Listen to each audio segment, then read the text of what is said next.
où la vertèbre supérieure va glisser par rapport à la vertèbre inférieure.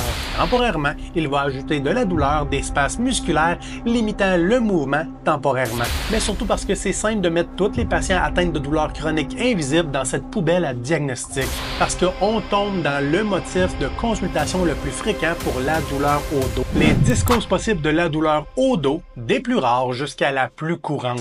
Dr Boisvert, chiropraticien du Québec, pour vous rappeler qu'il y a environ plus de 100 millions de personnes en Amérique du Nord et en Europe qui vivent avec des douleurs chroniques. Donc si vous aimez mon contenu, abonnez-vous, ça prend une seconde. Mais surtout, laissez-moi un commentaire pour me dire que vous vous êtes abonné et partagez cette vidéo-là sur les médias sociaux. Vous pouvez même en faire des vidéos courtes, je m'en fous totalement. Bref, partagez le message pour aider le plus de gens possible. De plus, à chaque mois, j'offre une consultation gratuite en vidéoconférence ou directement à ma clinique sur la Rive-Sud de Montréal. Laissez-moi vous aider à mieux comprendre votre douleur neuro-musculo-squelettique et vous donner des outils pour vous autogérer vous-même à la maison. Pour participer, abonnez-vous à ma chaîne YouTube et laissez un commentaire dans la vidéo mentionnant que vous vous êtes abonné et d'écrire la problématique que vous voudriez aborder. Finalement, pour doubler vos chances, rendez-vous au www.cliniquepsb.com dans l'onglet Articles santé. Inscrivez-vous à notre infolette et choisissez un article pour nous laisser un commentaire avec votre nom d'utilisateur YouTube. Bonne chance à tous. Avant de parler des conditions rares, c'est important de comprendre que la douleur n'est pas un très bon indicateur de sévérité.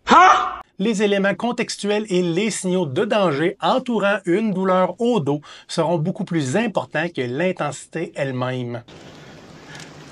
Par exemple, des maux de tête intenses, des nausées, des vertiges, des étourdissements, incontinence, douleur la nuit, perte de force musculaire dans les jambes, perte de réflexes, perte de sensation ou encore une perte de poids involontaire sont beaucoup plus significatifs et vont demander une investigation d'un professionnel de la santé. Oh, now I see. Now I get it. De manière générale, la douleur neuro-musculo-squelettique va dépendre de vos mouvements, vos positions, vos actions. Bref, vous allez relativement avoir le contrôle sur l'augmentation de la douleur ou la diminution de la douleur, de par vos actions, vos positions, vos mouvements. En revanche, la douleur plus grave va être principalement augmentée à travers le temps et vos actions n'auront pas réellement la capacité de l'influencer positivement ou négativement. Et pour les conditions plus rares associées avec la douleur au dos, il faut plus qu'une douleur pour faire un diagnostic. Parce qu'en médecine, c'est essentiel de se rappeler ce principe. Si ça ressemble à un cheval, ça court comme un cheval et ça a 4 pattes, ce n'est pas un zèbre. Ça a l'air niaiseux, mais ça rappelle l'importance de toujours choisir les choses les plus communes avant de penser à l'extrême.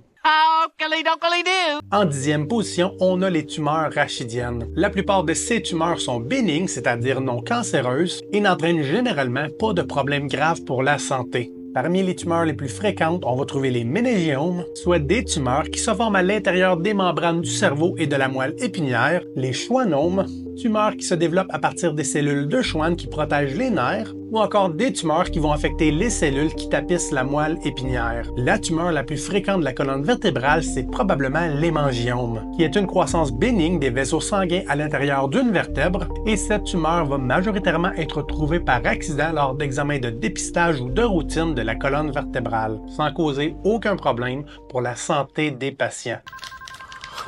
What is that ringing?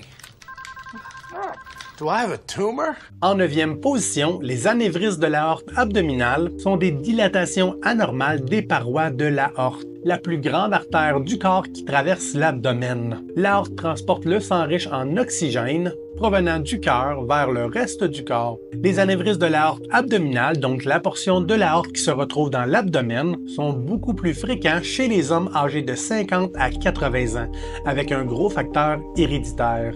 Ils sont plus courantes avec des patients atteints d'hypertension et surtout s'ils fument. Bien que cette condition, elle aussi, puisse être trouvée par hasard sur des examens de dépistage radiologique, notamment à cause de l'athérosclérose qui sera très visible, soit l'accumulation de graisse dans les artères, il est important de ne pas paniquer. Les anévrismes ne nécessitent pas de traitement chirurgical, à moins qu'ils ne dépassent une taille dangereuse. Et si l'anévrisme est détecté plus tôt, il est essentiel de suivre son évolution parce qu'une intervention chirurgicale prématurée pourrait apporter plus de risques de bénéfices sur la santé des patients. En 8e position, on retrouve des affections des voies urinaires, comme des affections aux reins, soit les organes qui filtrent le sang, les calculs rénaux, qui sont des petites pierres prises dans les reins, des infections de la prostate ou encore pelviennes liées aux organes dans la partie inférieure du ventre, telles que des grossesses extra-utérines ou encore des maladies inflammatoires pelviennes associées avec l'organe reproductif féminin. Ces douleurs pourraient parfois être référées dans le bas du dos parce que le corps va référer la douleur dans cette région. En 7e position, on a la maladie de Paget, provoquant un remodelage anormal, un épaississement, mais surtout une fragilisation des os. Bien que cette maladie puisse toucher n'importe quel os, elle affecte généralement le bassin, le fémur et le crâne. Elle touche environ 2 à 3% de la population âgée de plus de 55 ans. La cause exacte de cette maladie est inconnue. Environ 10% des cas sont associés avec des anomalies génétiques spécifiques et des virus pourraient aussi jouer un rôle dans le déclenchement de cette maladie, bien qu'il n'y ait aucune preuve que cette maladie soit contagieuse. En 6e position, on retrouve le merveilleux monde de la rhumatologie. L'arthrite réactive, souvent déclenchée par une infection transmise sexuellement, ou le terme réactive dans arthrite réactive, signifie que l'arthrite est déclenchée uniquement à la suite d'une infection, souvent associée avec une attaque dans les vertèbres et les articulations du bas du dos. Toujours dans la rhumatologie, on a la spondylarthrite ankylosante, qui est une maladie inflammatoire chronique qui touche principalement la colonne vertébrale. Elle entraîne progressivement une transformation des ligaments en os, ce qui modifie de façon permanente les courbes de la colonne vertébrale et va extrêmement limiter les mouvements du cou et du dos.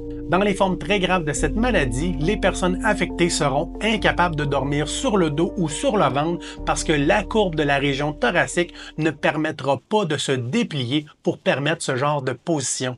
En 5e position, on a la spondylolisthésis, qui est réellement la seule condition où on pourrait dire qu'il y a un déplacement de vertèbres, où la vertèbre supérieure va glisser par rapport à la vertèbre inférieure. Ce glissement se produit généralement dans le bas du dos, dans la région lombaire, est plus fréquente chez les adolescentes pratiquant la gymnastique ou encore des personnes âgées atteintes d'arthrose sévère. En numéro 5, on a les fractures de compression. La fracture de compression de la colonne vertébrale se produit fréquemment lorsque les os deviennent plus fragiles à cause de l'ostéoporose, une condition qui va réduire la densité osseuse avec l'âge. Les fractures de compression surviennent surtout dans le milieu du dos, soit la région thoracique. Cependant, des traumatiques intenses où les patients vont tomber de très haut directement sur les talons pourraient ça aussi créer des fractures de compression à la jonction des vertèbres thoraciques et lombaires. En 4e position, on a le merveilleux monde des processus dégénératifs. C'est important de comprendre que bien que les processus dégénératifs occupent la 4e place dans cette vidéo, beaucoup de patients dans le système de santé se verront attribuer du surdiagnostic en lien avec des processus dégénératifs qui seront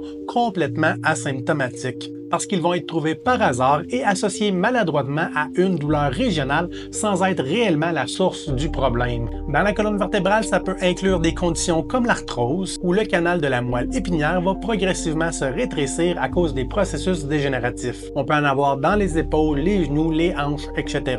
Ainsi, recevoir un de ces diagnostics ne doit absolument pas changer votre vision sur votre santé, parce qu'un retour progressif au mouvement vers vos activités physiques favorites va améliorer votre condition si vous vous donnez la chance. En 3e position, on retrouve la fibromyalgie. Mais encore une fois, il faut rester prudent. Ce diagnostic est fréquent, surtout à cause du surdiagnostic, mais surtout parce que c'est simple de mettre tous les patients atteints de douleurs chroniques invisibles dans cette poubelle à diagnostic. Pour faire le diagnostic de la fibromyalgie, ça prend absolument une consultation avec un rhumatologue et non votre médecin de famille, parce que c'est leur champ de compétences et ont des outils précis pour s'assurer que vous ayez bien cette condition. De plus, cette condition est complexe et souvent diagnostiquée après 30 ans, ce qui peut rendre difficile de distinguer entre une douleur chronique et simplement la diminution de la tolérance musculo-articulaire après plusieurs mois, plusieurs années où la sédentarité va prendre plus de place que le mouvement. En 2e position, on a des lésions musculaires et ligamentaires. On ne va pas détailler toutes les grades de l'entorse parce qu'on a déjà une capsule complète sur le sujet, mais de manière générale, ça va résulter d'un étirement excessif qui va amener des déchirures légères à modérées, voire même sévères, d'une composante tissulaire dans le corps, généralement un tendon, un ligament ou des muscles. Cependant, il est important de distinguer des faux mouvements, soit des petits mouvements n'ayant pas réellement la capacité de vous blesser, parce qu'on tombe dans le motif de consultation le plus fréquent pour la douleur au dos. Ce seront des personnes qui n'ont pas encore pris le temps de s'abonner et de cliquer sur la petite cloche pour être avisé de toutes mes capsules dans le futur. La douleur non spécifique va généralement arriver à la suite de mouvements banals, de flexion ou après avoir passé une mauvaise nuit, et le cerveau va maladroitement associer ça avec du danger et temporairement, il va ajouter de la douleur, des spasmes musculaires limitant le mouvement temporairement. Si le sujet vous intéresse, le lien devrait arriver live là. Entre-temps, partagez-moi votre histoire, vos commentaires, vos suggestions ou simplement si vous avez encore des questions. Parce qu'une personne informée, c'est une personne en contrôle de sa santé.